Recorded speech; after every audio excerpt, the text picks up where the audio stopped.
Welcome to the Alternative Dog Moms Podcast. I'm Kimberly Gauthier, creator of Keep the Tail Wagging. I've been blogging about raw feeding, pet wellness, and life as a crazy dog mom for more than 10 years. I've seen massive improvements in my dog's health since I began raising my dogs naturally, and I'm passionate about sharing my experience to help other pet parents.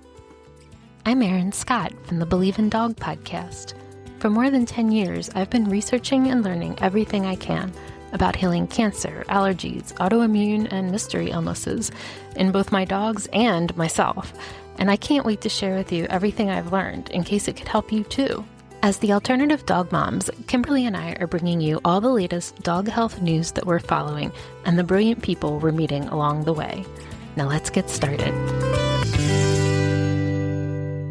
Hello, Kimberly. Hello, Erin. So we have a guest today, and I'm very excited because I've been wondering what is going on with this lawsuit, Daniel? Oh, hey. So my name's Dan Shuloff. I own a company called KetoNatural Pet Foods, and I've also done a bunch of other activism types work within the pet food community. I founded a nonprofit called the Pet Food Consumer Rights Council. I wrote a book back in 2016. I've been involved with peer-reviewed studies about topics that typically don't get studied by big pet food companies, all that kind of stuff. And I guess what you're alluding to, Erin, is my company filed a colossal lawsuit against Hill's Pet Nutrition pertaining to the DCM controversy back in spring of 23? Spring of 24? Yeah, you were on last year and filled us in and brought the receipts. Yeah. Oh, yeah? Yeah, I mean, that's a big part of the function of the lawsuit is to get a bunch of evidentiary stuff into the public record about this to help correct the public's understanding of the DCM issue generally. As you guys know, there was a period of time, 2018 through 2020, when folks, the defendants in the lawsuit, engaged in a pretty widespread and quite successful effort to promote the idea that grain-free and boutique and exotic ingredient pet foods all were tied to development of or worsening of dilated cardiomyopathy, DCM, this really serious, often fatal heart disease in dogs. I engaged in this while that was going on, folks like you guys and myself and other people from that don't work in big pet food mega corporations but are involved in the industry kind of smelled a rat right away. It's so obvious that something was afoot here, but what could you do about it? And so what I did is I sued the federal government. I'm a lawyer once upon a time, and so I know how to do lawsuit stuff.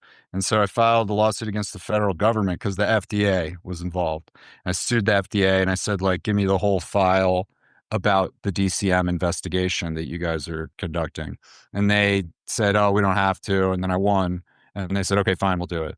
And so they started in I don't even know, maybe 2019, agreed that they're going to start producing their file to me. And it took them forever. It took them all the way up until 2023. They just send me a new CD of PDFs every 6 weeks that had 300 redacted PDFs on it. It was typical government bureaucracy. It took so long. But eventually they gave me everything. I sit down and review it all. And there's clear smoking gun evidence of fraud, undeniably clear. And essentially what happened is two veterinary nutritionists that have financial ties to multiple big pet food companies, but one in particular, misled the FDA about what they were finding regarding DCM. They said, in essence, we're seeing higher rates of DCM in dogs fed these kind of diets. See, look at these cases. And the cases were, generally speaking, all involving dogs with eating these diets and DCM. But what they didn't tell the FDA and what the documents make clear is that they were cherry picking the cases. They were intentionally only submitting them. They essentially produced this protocol to me from, Tufts University is the school that employs one of the main nutritionists that was involved in this scheme. And they had this protocol that they were using at the time period that went like this in simplified form. It was if a dog comes in with DCM, The first thing you do, you find out whether it is being fed a reputable brand or not, which is Hills, Purina, or Mars.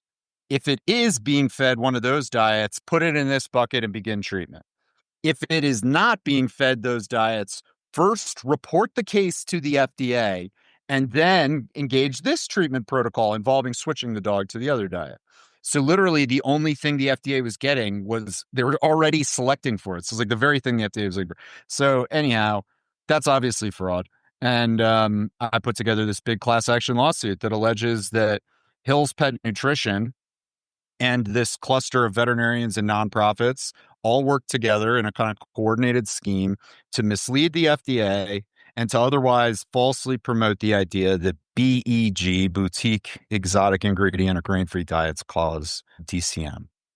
It's the company's made a stack of money on the back of this issue. It's been like one of the best business developments in the history of Hill's Pet Nutrition. They've made billions of dollars as a public company. So you can see their financial reports every year. Everybody, they publish their financial report and you could just see it. It's like in the years 2013 to 2018, when the controversy began, no change in revenue. They're just pancake flat. They're losing market share primarily to grain-free pet food companies during that period of time. Then as soon as the DCM investigation gets announced, it starts rocketing up. And they've like doubled in revenue, gone from a place where they were not growing at all to going from like 2 billion and change to 4 billion and change revenue in just a few years. So it's been phenomenally good for them. Not great for pet owners. But yeah, it also means that the scale of the lawsuit's really big. Like the amount of damages that they've caused to the broader BEG pet food community is in billions of dollars. And so it's the largest pet food lawsuit that's ever been filed, to my knowledge. And it's pending in the district court for the District of Kansas. It is incredibly slow going. It's at like an appellate level right now. So the way that the court systems work, I guess most people know this. I sort of like sometimes when you're like I don't know, this probably happens in your guys' domains expertise too. It's like when you know a lot about a subject, you kind of don't know how much. What's general knowledge? Yeah. Yeah. But anyhow, there's like the trial court level, which is like where most of the lawsuit takes place.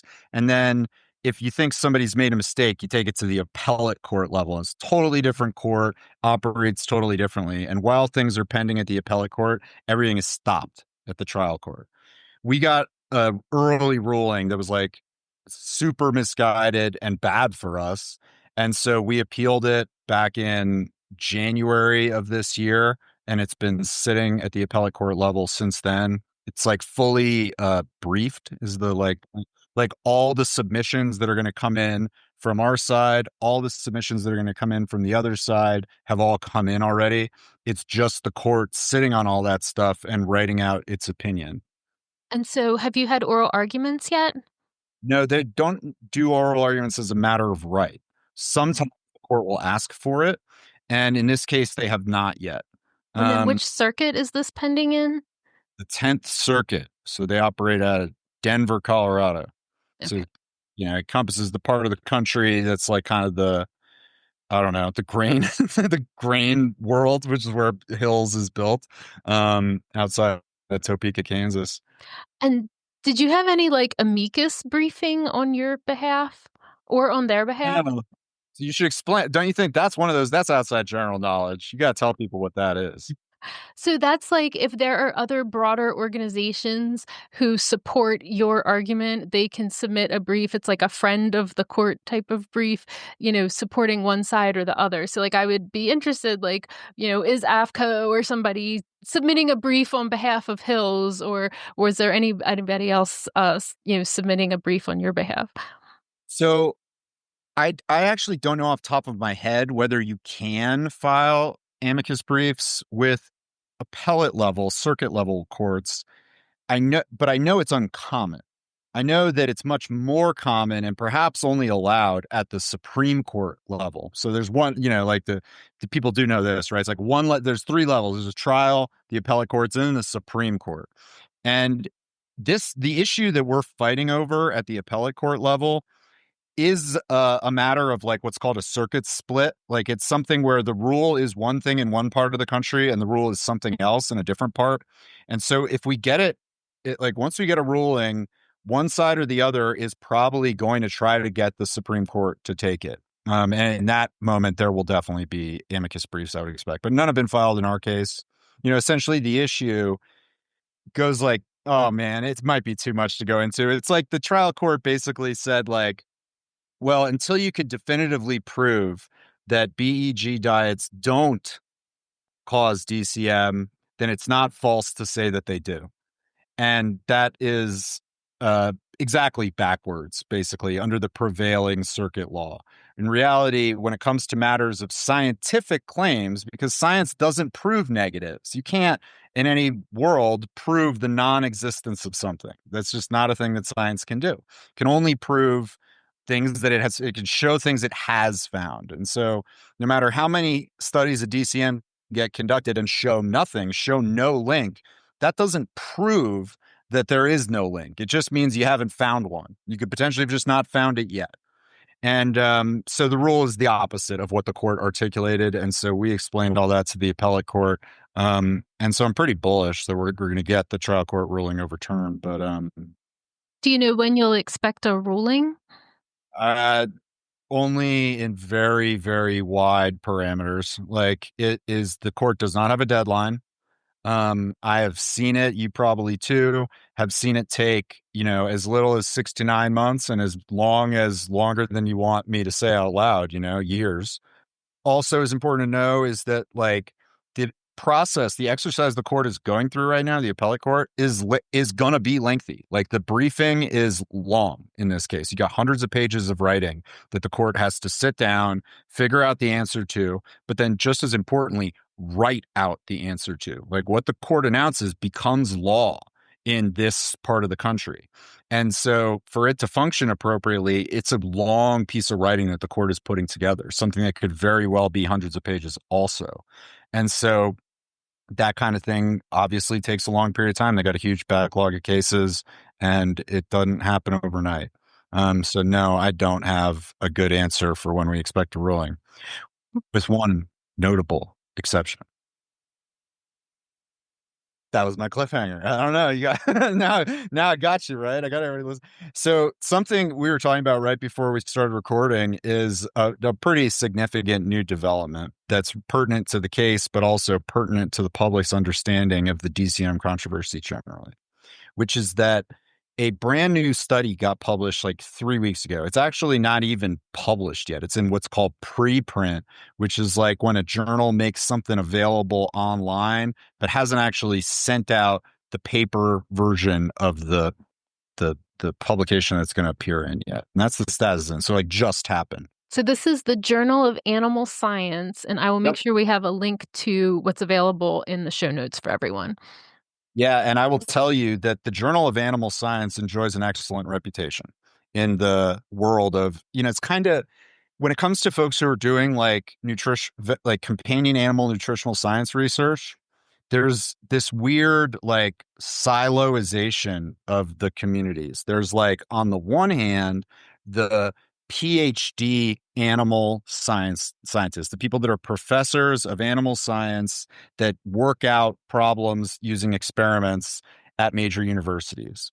On the other hand, there's the veterinary community where the veterinary nutritionists of the world live and do clinical type stuff where they're going to be treating patients, but also doing some amount of research work. And those two groups don't play together much. It's crazy, but they are really siloed off from each other. And in my experience, the Journal of Animal Science is largely a vehicle, like a platform for the latest science coming out of the research community, as opposed to, say, the Journal of the American Veterinary Medical Association, which is much more often something that practicing clinical veterinary nutritionists work with him. And so it's kind of notable in that way. But I know people from the editorial staff, high level people, and it enjoys an excellent reputation. But yeah, Journal of Animal Science. And so yeah, what is it? It's like essentially by far the biggest and most legit experiment involving BEG diets and DCM. that's ever been published. Like prior to my lawsuit getting filed, there were a few dozen, maybe a 15, the numbers in the papers, but it's been so long. Something like 15 papers got published from 2018 to filing the lawsuit in 2023 involving DCM and some aspect of either grain-free, BEG, some kind of diet like that. There's the defendants in the lawsuit essentially made that their entire career for a period of time where they were just like, this woman, Lisa Freeman, who is a defendant, who's a professor at Tufts, put out like, paper after paper after paper, kind of flooded the zone with DCM, BEG papers from the 2018 to 2023 period. But they're all kind of, and then like a group that sort of like was working to do what I think of as like real science, to really try to answer this question, not motivated science. You're trying to produce outcomes that are good for your business. Yeah. Doing papers of their own, trying to counteract that flood. And so there are, 4 or 5 papers from their side that came out during that period of time too. They're all kind of like small, like carrying out long-term experiments is particularly expensive because you got to keep dogs in some sort of controlled environment for that period of time and keep taking measurements over that period of time and keep carrying out your experiment. It just like adds up. And so it's pricey to do that stuff. And so most of the work that got published during the like heyday of DCM is stuff involving 4-week, 6-week kind of short time periods. And did these dogs change at all during this short time period? This study that just came out is very different from that. It's like nothing. It's interesting. Like I learned about this because I was talking to somebody and I was like, it's interesting how they haven't published any DCM papers since the lawsuit got filed. Like that's pretty telling, don't you think? And somebody said to me, like, except for the one that just came out. And I was like, what? And like, yeah, just the other day, this big one came out. I was like, oh, wow, I should know about that. I needed to dig into it. And so here are some things that are notable about it. It is indeed a DCM and diet trial where essentially what was done is dogs were fed one of 4 different kinds of diets. One is like grain-free but contains peas. The other is like grain-free but doesn't contain peas. The other is like grain-containing with peas. And the other is like grain-containing without peas. I think, but it's 4. I know it's 4 diets. And then they were followed and measured in basically every like cardiac way that you can. They were given what are called echocardiograms, which is like they look inside through like a scanning technology to see the size and shape of the dog's heart, but also like blood markers and all that kind of stuff. For 18 months, a year and a half, they followed these dogs and carried out this controlled, what's called a controlled prospective control trial. It's like it's not the highest standard evidence, but it's very close. Randomized, like it's a big, serious piece of research, completely different from everything else that's been published in the DCM world. That's notable thing number 1. Notable thing number 2 is who carried it out. It's carried out by the defendant in our lawsuit, Hill's Pet Nutrition. So Hill's Pet Nutrition does a lot of things, but one of the things they do is they employ more veterinary nutritionists than any other organization in the history of planet Earth. Okay. They have like it's an absurd amount of people, and there's nobody else that does anything like that on the same kind of scale. And a lot of them work at internal research things. They have these like research bodies that are carrying out experimental work all the time using Hill's money to kind of pay for the expense and then putting out published research or not, as the case may be. If it's a private institution carrying out that research, you can always choose to just spike your findings. And it's like kind of a major problem in science that like you end up with inevitable bias if you have those things operating because you have them published. It's like drug companies. You have the same phenomenon where it's like, if they get a good result about some study they've done, you bet we're going to publish that and you're going to hear about it. But how many times have they conducted the same type of experiment and found nothing and then just chosen not to publish it? It results in bias.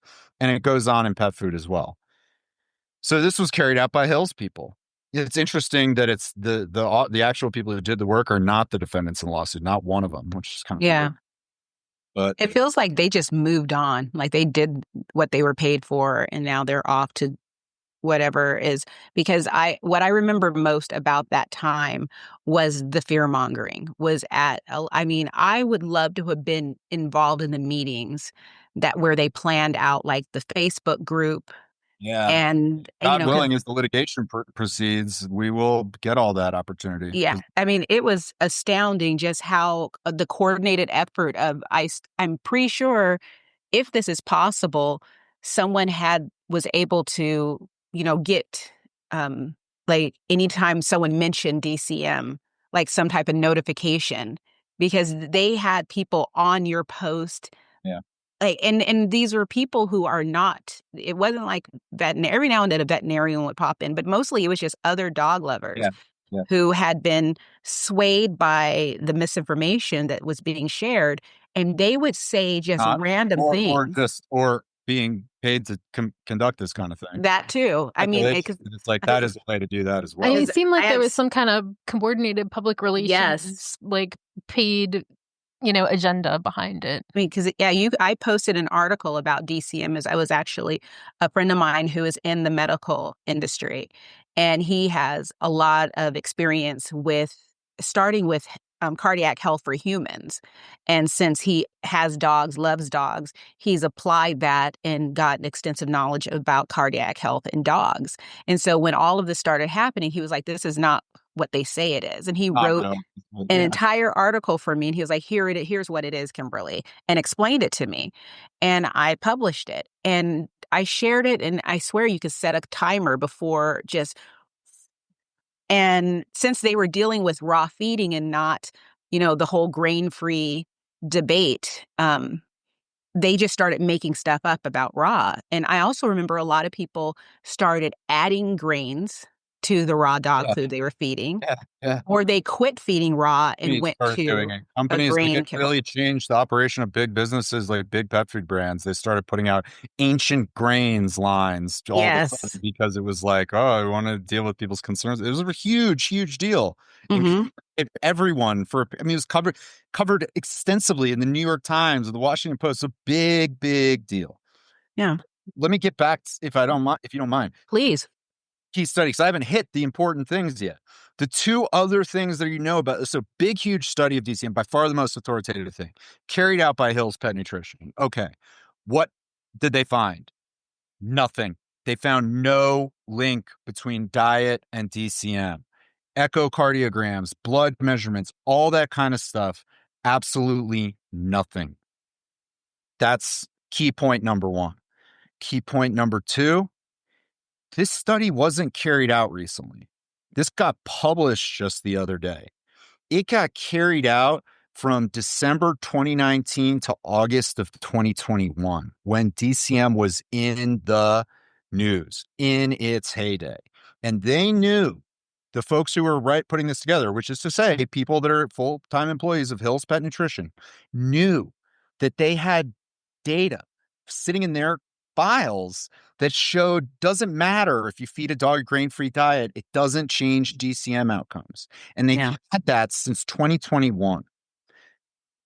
That's a huge deal because what it suggests, now this is getting beyond what we know, but it suggests that they weren't intending to publish this, that they just carried this out. They didn't get the result they wanted. And so they had planned to just sit on it and spike it, as is so often done in industry funded science. Yeah. That something happened recently, such as getting a huge lawsuit filed against you and knowing that you're about to have to open up your papers to the other side in that lawsuit, that caused them to go, oh, we should probably just try to put this. And it seems to me, without having direct knowledge of the conversations that are involved there, that seems the most plausible explanation to me. It's hard to look. So it's been 4 years since the end of that study. What do you think is the normal turnaround when a study is conducted? How soon do they usually get a paper out? Let me put it this way. Think of all the other DCM papers that those folks did manage to publish, right? They managed to, in that same period of time, okay, this began in December 2019. A lot of their other work was going on right around that same period of time. And all that stuff managed to get completed, submitted to journals, go through the whole editorial process, and get out into the public record prior to 2023 at the absolute latest. Like most of it was 2020, 2021, like right away. They're motivated to get that out because notably, every one of those other papers was something you could put in the category of, well, there's more smoke regarding, there's got to be something here because this suggests something bad about this is the only one that Hills has ever put out that's like, nope, there's nothing here. And it just happens to be the one that took them years and years and years to find time to publish. Yeah. And it would be interesting to see, well, clearly we know that's not going to happen, but the same energy that they put into perpetuating this, they should be putting into showing people this isn't the case. And I'm curious to know if it's somehow, if they did that, if it would be somehow tied into their new fresh food. I have no idea. I wouldn't hold your breath if I were. Like, they've got, I'm sure it's going to get influenced by what happens in the litigation. It's going to get, and what gets brought to light through the discovery process there. It's going to get influenced by how the public generally receives this. I mean, to me, I don't know, some other things that seem that are sort of harder for me to like, no, they're not harder for me to understand, but they are they suggest to me that there's some that this isn't all operating above board. Remember how I mentioned before how like the veterinary community and the animal science research community kind of play in two different worlds. They like function with two different kinds of journals. They don't publish this is like not in the veterinary one. And so much of what has made the DCM controversy an incredibly successful business thing for Hills is that it's functioned through the professional veterinary community. Is like, today, if you go around and you talk to people and you go, is a grain-free diet good for your dog? And it's just an average show. Most people are not going to bring up DCM to you. Like it's still a thing that some people will. So it was a headline issue in 2018. It's largely been forgotten. And people, I think, largely have seen all the stuff that you and I and all these other folks have put out and kind of regard that issue with skepticism. The veterinary community does not see things that way at all in the US. Like when we get customer tickets from people, like I get this customer ticket all the time and it's absolutely infuriating. We make very low carbohydrate pet food, the lowest carbohydrate kibble you can find. We get people, of course, whose dogs have diabetes who decide they want to feed a very low carbohydrate diet to their dog because diabetes is essentially being allergic to carbohydrate. Like, of course, you feed a dog that has diabetes a low carb diet. So when those people switch from a prescription diet that's 40% digestible carbohydrate to ours, their dogs start having better outcomes. They measure their blood sugar. They have lower blood sugar. They use injectable insulin. They end up using less insulin, and they're very happy people, generally speaking. But then they go to their vet, and they say to their vet, this is a miracle outcome I've got. We're doing the thing you told us to do to manage my dog's diabetes, and I was burning through insulin. His blood sugar was so hard to control. So I gave this other thing a try, and I'm getting these great outcomes. Aren't you stoked? And the vet says to them, regardless of the benefit you are getting from this disease, managing this disease that your dog has, you should switch because you should be more concerned about DCM. Think about that for a second. That is like the height of, I don't know, professional negligence, just like how infuriating. And I get that ticket constantly. Like the veterinary community has really played a huge role in like keeping this thing going. And so it suggests to me that by publishing it, this is the first one of these Hills DCM papers that hasn't appeared in a veterinary journal. Okay. Yeah. All the other ones are in veterinary journals. This one, the big one, is 4 years later out in some other journal that vets don't read. So and of course, we know that Mars, one of the big pet food manufacturing companies, also owns a lot of vet hospitals. Yeah, exactly. It's been documented in all sorts of studies that the public generally cares a lot what their vet has to say about nutrition. And so to the extent that you can help shape that in the interests of your corporation, that's good for your corporation. And so, yeah, owning the clinics, pretty darn good way to do it. And so it's a mess, like it's because it's like it is the case that there's more money in pet food than all the other little sub industries, and pet food's been around for so long that the big guys, the guys who are consolidated at the top, own a huge chunk of it. So like dogs don't make money. It's just like the only money in taking care of dogs is the money that pet owners pay for it. And we pay most of it for food. Like those companies have so much control and power. And so it's just not possible for a benevolent actor to like combat that's sort of, it's just difficult, man. So Well, you're yeah, doing something really innovative with your company right now. yeah, we sure are. I mean, I like to think that we are. We're on the right side of the issue, and I'm fighting is in the ways that we can. I guess maybe what I'm just trying to say is like, it's a long game. Like it's a generational type exercise breaking through to the modern veterinary, like professional veterinary community. Do you mind if I mention a couple other things that have to do with peer reviewed Yeah, studies? Yeah. please. Okay, because they're kind of new and notable too. So the first is that two new studies came out very recently involving our products. That's rare. In pet food, like it might be the case that Hills owns research facilities and are churning out their own papers. But like pet food startups generally do not do that. Some make health claims, but they have to do with like pre-existing research about some generalized product. So you'll see, for instance, Fresh Diet Company, the farmer's dog, will put out it's got a part of its website that feels we're serious about science. And what it does is it cites to other stuff that arguably it's like their best piece of evidence for my money is like some previous study that showed that fresh ingredients got digested at a higher percentage than cooked ones in dogs.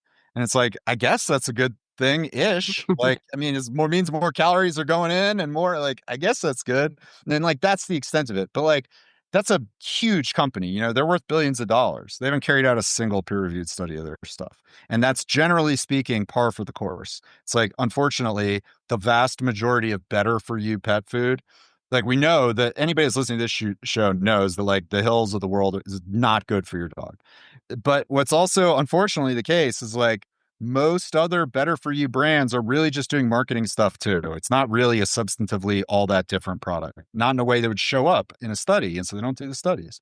Well, we think we're different. We think our nutritional content can be reduced to real health benefits that you really can see. And so we are small. Okay.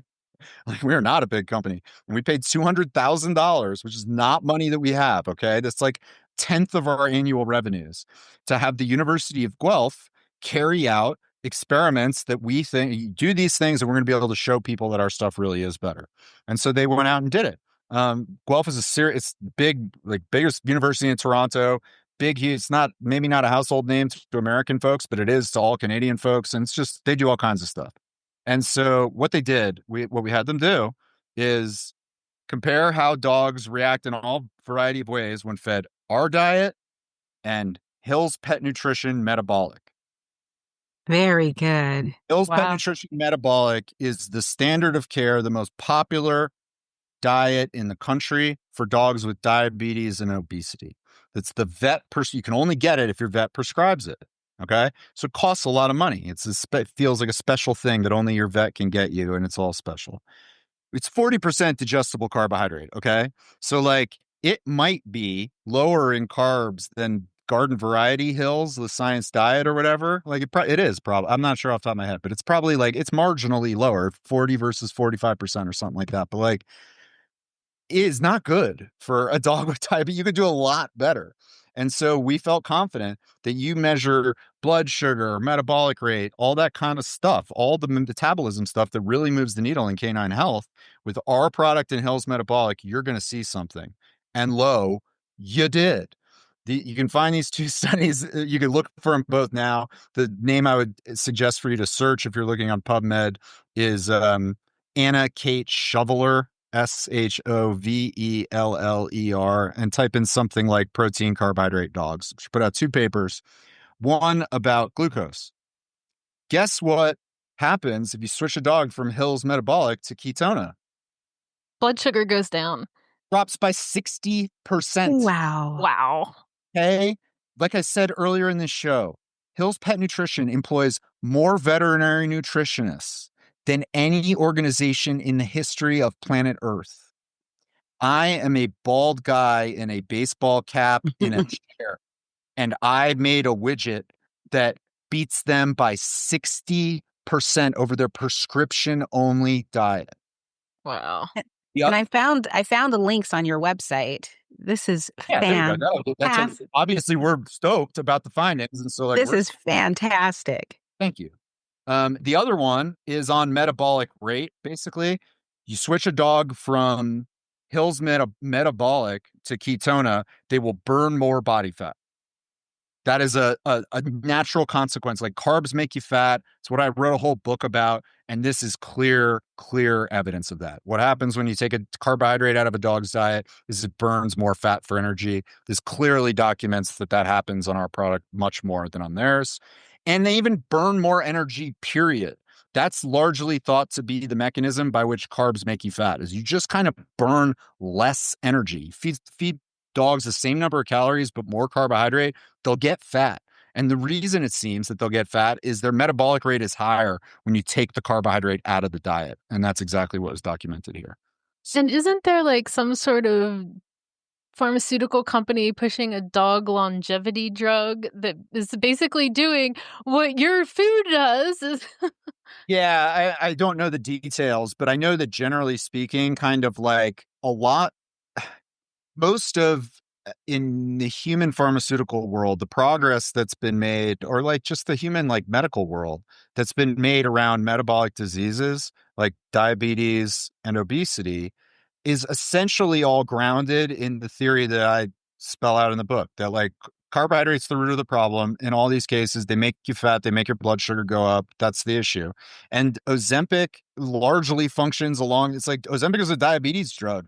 That's how it got approved by the FDA before they realized that, oh, this also makes people lose tons of body fat. Mm-hmm. So yeah, they all sort of work off that pathway. And like longevity research, generally speaking, the same is true. And so I don't know the intricacies of like the doggy pharmaceutical companies and what they're working on in longevity space, but I would bet dollars to donuts that it has something to do with altering metabolism in a way that kind of reduces the use of glucose for metabolic fuel, availability of glucose, something like that. So yeah, wouldn't surprise me. Second interesting peer-reviewed study. You thought that was cool. That's really cool. I think this one's not as cool, but I'm stoked about it. Yeah, I think it's pretty amazing, especially because you compared it to. I mean, it's that you compared it to one of the giants, and it's I would love to see the argument. And again, when you were talking about things not being shared in the veterinarian space, yeah, I posted something a while ago about why I don't add rice to my dog's meals.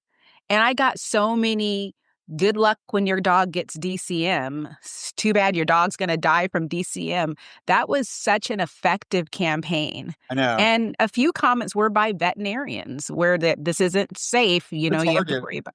Yeah, it's like, but what it really shows is that what drives, beliefs on a population level basis in these professional communities is not just the science that gets put out. Mm-hmm. Like it's just not the case that professional communities are passively absorbing a real accurate selection of the studies that get put out. It's just not the case. Like this new DCM trial is not going to have the same impact as all that stuff that took place before. My study showing that I crushed the standard of care for diabetes, those are not going to have the same impact. And the reason for that is that all the stuff that does go on to like communicate findings is just totally dominated by industry. And so it's really hard for me to have the same kind of impact in the veterinary community, despite how compelling these findings are, compared to what Hills can do with its, like they sell their products through veterinary clinics. So like that's their primary distribution scheme. So like any office that they sell through, like they have existing sales systems set up with reps and literature and all that stuff. And like that's dominating the brain space of a vet. So anyhow, Yeah.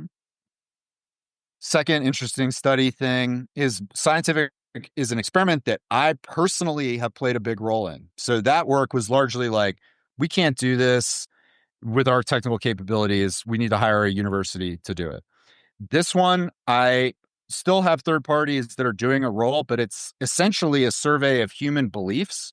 And so it's less about housing animals and things like that. And so I know enough about professional science that I was able to do most of the work myself. And what it is an analysis of nutritional science knowledge among two groups: everyday dog owners and veterinary professionals. We had a Ooh. company, Qualtrics, big standard company that does like surveying, impanel two big groups. One is just everyday dog owners that are not selected for occupation, just designed to be a cross section of Americans. Mhm. And the other is either vet techs or vets themselves practicing in the US. And we gave them the exact same survey. And the survey is, it's got some demographic questions. It's got like 20 odd, 30, something like that questions on it. It's got some amount of demographic ones. It's got some amount that have to do with nutritional science, but it's sort of just designed to tease out what things they prioritize and think they prioritize, don't prioritize, etc.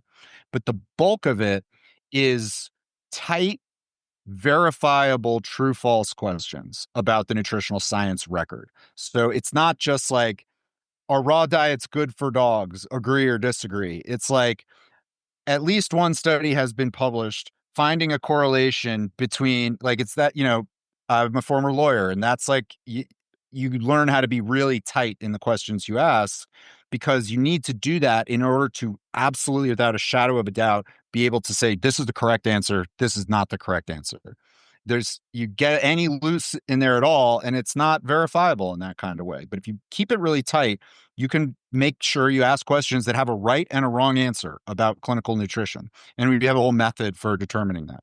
And so we asked him a bunch of questions: protein, grain-free diets, DCM, raw diets, essentialness, carbohydrate, all that kind of stuff. And it's all done now, and I'm just literally writing the manuscript. So what I can share with you, preprint, as it were, data. So what does the data show? Two things, most notably. Three things. Number one, both groups are pretty bad. Both groups need a lot of work. That there are just a lot of places across the entirety of the broad category of nutrition where both groups are getting things pretty wrong.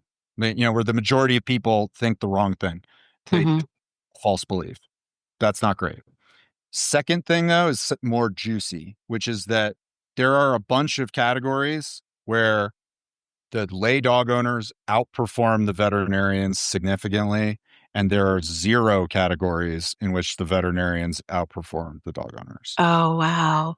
It is not an exaggeration to say that pet owners literally know more about nutrition than vets. And this is, again, not some group. I wasn't going around to people like you and being like, hey, give me all your email lists so I can send them a survey. This is like Mhm. an independent panel just crafted a group of people by, posting something online, not like within targeted little groups like this.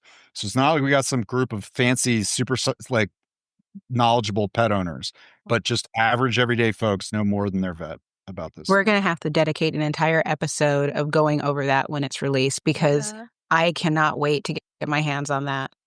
My hope is that I've written one book. I think that once this comes out, it would be nice to try to turn the general findings from that into a second book. And I'm Oh, hopeful. absolutely. Because it's like, essentially the way, there are a bunch of places, like in a true false question, a dog will get a true false question right 50% of the time. You know what I mean? Like, Mhm. just random chance, you'll get it right 50% of the time.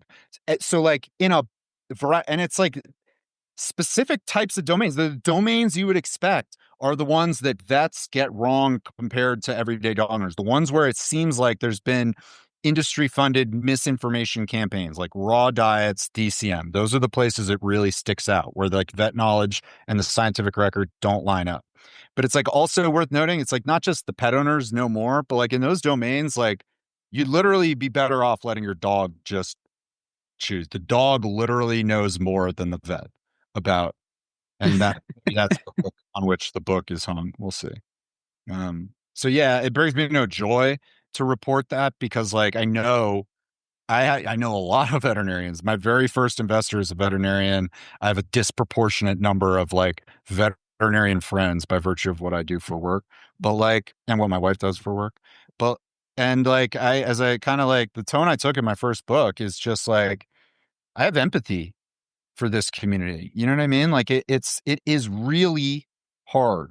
And I'm not sure that any of us could say with confidence that we would be able to step outside of the information ecosystem in which you were raised, and to think so critically and skeptically about how you're taught stuff that you're like, what I'm being taught is wrong, and I'm going to go against everybody in my community and instead go out on a limb on my own. Like, that's not a realistic ask. People don't do that. And so like, I do feel a lot of, like, I know people don't get into veterinary work to like be corporate shills. They get in to help animals. That's it. Yeah.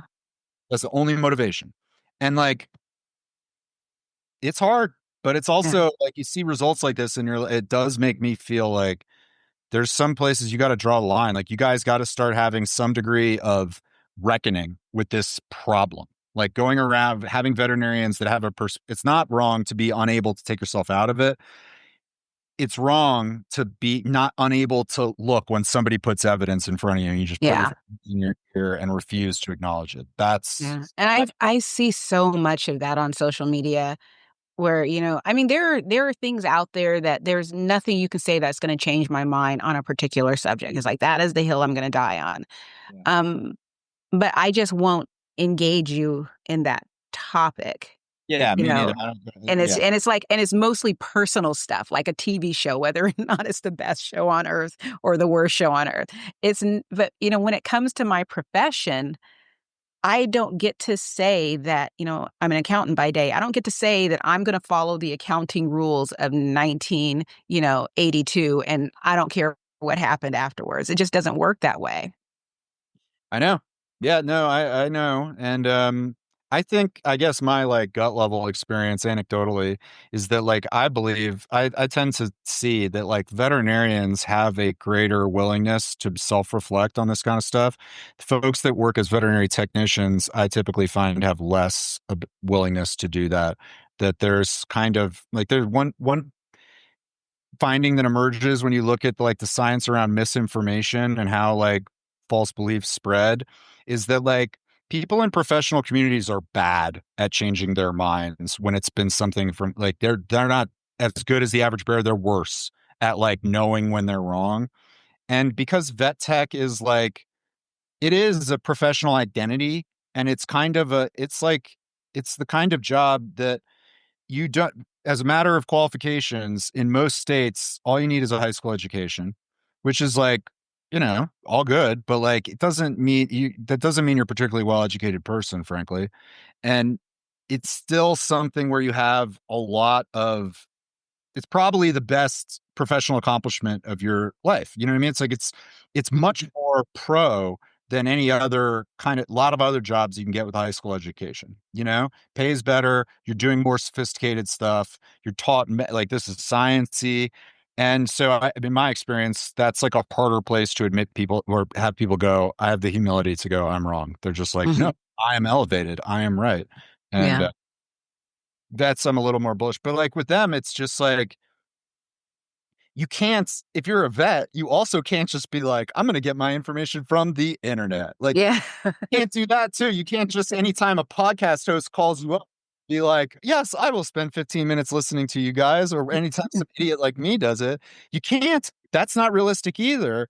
And so there's this happy medium that has to exist where it's like, we have to work within the channels that they look to for credibility. And it's like, publishing this stuff in journals that they read is a big part of how to do that. Continuing education courses that have the appropriate certifications and credibility that vets can sign up for them and provide them to them for free. That's another way to do it. But a lot of it is just this, like, they're speaking their own bubble and we're speaking within our own bubble, and there's not sufficient crossover. And wondering, why don't they get it? Yeah. Yeah. Because there is like, tons of bad doggy nutrition advice on the internet. Yeah. Newsflash, like there is. But there isn't a great way other than getting down into the weeds and analyzing it for yourself to rank that stuff. There's just not like, it's like, plenty of other misinformation topics where it's just like, we don't have an organization that's sort of organizing all this stuff. It's just like, you got to engage with it. Maybe you have the skills to parse whether that person's telling you the truth or being tight in their analysis. Maybe you don't, but like, that's how so Yeah. it's a tough world. And AFCO now is making carbohydrate regular. We're out of time, but like I came on the show largely because I wanted, for anybody that's still listening, I wanted to talk about how new AFCO regulations are incredibly good for the pet food industry. I don't know, maybe you come back or something sometime and talk about it. Absolutely. Yeah. Well, tell us about how we can support your work in KetoNatural. Well, if you think we're onto something, the public can buy shares of the company, which is kind of unique. It's like usually in order to be able to buy shares of a private company, you either they have to be so large that they're like traded on the New York Stock Exchange or something like that. Or you got to be like venture capitalist or kind of a rich person that invests in startups, that kind of thing. There are now, since 2016, there's kind of just like a new system that allows companies like us to go public in a sense, where we sell shares in small blocks. You don't have to buy thousands of dollars of shares at a time to the public. And so we launched one of those campaigns in the middle of the summer and have largely just been focused on getting our own customers to invest, because those are people that we really want to represent. But we're aligned with lots of other types of people, folks that listen to your show as well. And so if you think that what we're doing is good, you think that the Hills lawsuit is going to pay off in some big way or something like that, I'll give you the link in your show notes, and you can or you can publish it in your show notes to our campaign, where you can buy as little as $250 worth of shares in the company it's very, it assumes we're not worth much now. And if we get to be worth a lot more in the future, you're going to end up making a big return. But there's plenty more in it there. And that is largely driving my why I'm trying to go around and be on a lot of shows right now, is because I want to make sure that anybody that thinks we're doing good work, that we're on the right side of this stuff, and that we should be around, is given a vehicle to support us in that, because that's what that really amounts to. Is like, this allows us to do the kinds of we don't have $200,000 to spend on studies. Like, we had to raise money in order to do that. And like, that's sort of what this is, that kind of thing. So I'm definitely hopeful that, listeners, that maybe even you guys yourselves might consider buying a small chunk of KetoNatural pet foods and being my boss. Yay. I like that idea. I was really excited about that. I think that's really innovative, and I appreciate you, letting people put their money where your mouth is. I think it's I have a huge amount of career satisfaction. This is like just super, I don't know, this makes me feel uncomfortable saying, but it's true. I have a huge amount of career satisfaction in my life. And it's largely because I have found a niche where the things I'm good at, which are like doing this science work and being able to articulate it in ways either that are persuasive to changing people's minds, advancing the truth, or fighting against bad guys, is I'm good at that.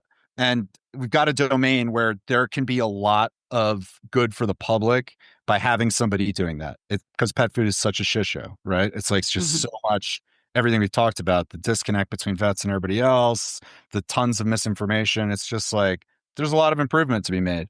And so it gives me a lot of satisfaction to know okay, well, I'm doing this in a place where if I do my job well, it's good for people. And, not like a saint. It's I'm good at, I don't like seeing bad guys get away with stuff. And so I do like feeling okay, I'm going to fight these people. So yeah. Well, thank you so much for your time today, Daniel. And we'll make sure we have links to everything that we talked about. Good stuff, guys. I'm happy to come back anytime. It's always a pleasure to talk to you. Thanks. Thank you. Yeah.